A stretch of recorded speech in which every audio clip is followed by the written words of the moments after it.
You've been told it's impossible. You've been warned it's dangerous, that any voice from beyond is the deceit of a demon. But what if that was the greatest lie in history? From the oracles who guided empires to the laboratories that now measure consciousness, a forbidden knowledge has persisted. The story of those who dared to become a bridge between worlds. In this video, we won't debate if mediumship is real. We will explore the hidden history of why such an ancient skill was silenced and what was discovered by those who dared to listen. For the ancient world, the veil was thin. Death was not an end, but a transition. In Egypt, priests weren't just burying their pharaohs.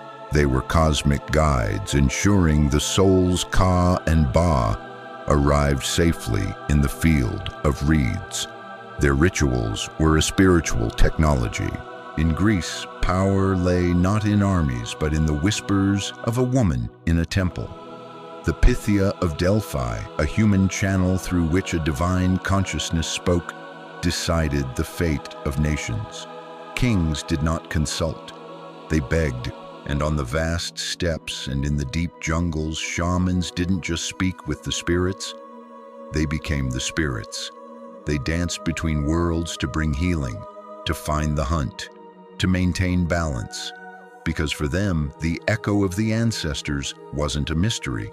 It was a tool for survival. Then, the walls were built. The Catholic Church, in its quest for order and structure, drew a definitive map of the afterlife. Your soul had 3 possible destinations, and only one was desirable. Any attempt to communicate directly was declared an act of heresy. The warning was clear. The echoes you hear are not your loved ones. They are the deceptions of demons. The telephone to the afterlife was hung up, and the line was declared cursed. But human consciousness refuses to be caged. In the heart of the age of reason, the 19th century, the pendulum swung back. A French intellectual, Allan Kardec, saw not demons, but a natural phenomenon. In his masterpiece, The Spirit's Book, he proposed not a new religion, but a new science. Spiritualism was born not as an act of blind faith, but as an investigation, a search for proof. But far from dogma and judgment, another school of thought emerges: agnostic mediumship.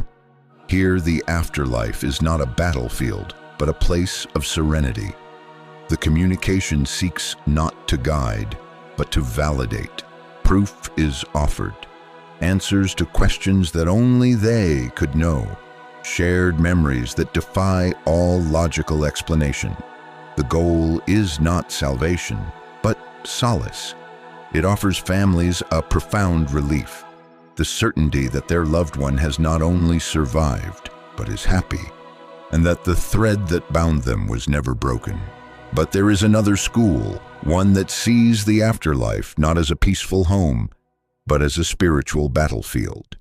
With a strong Catholic influence, it teaches that upon death, a soul can become trapped in a kind of limbo, confused and lost.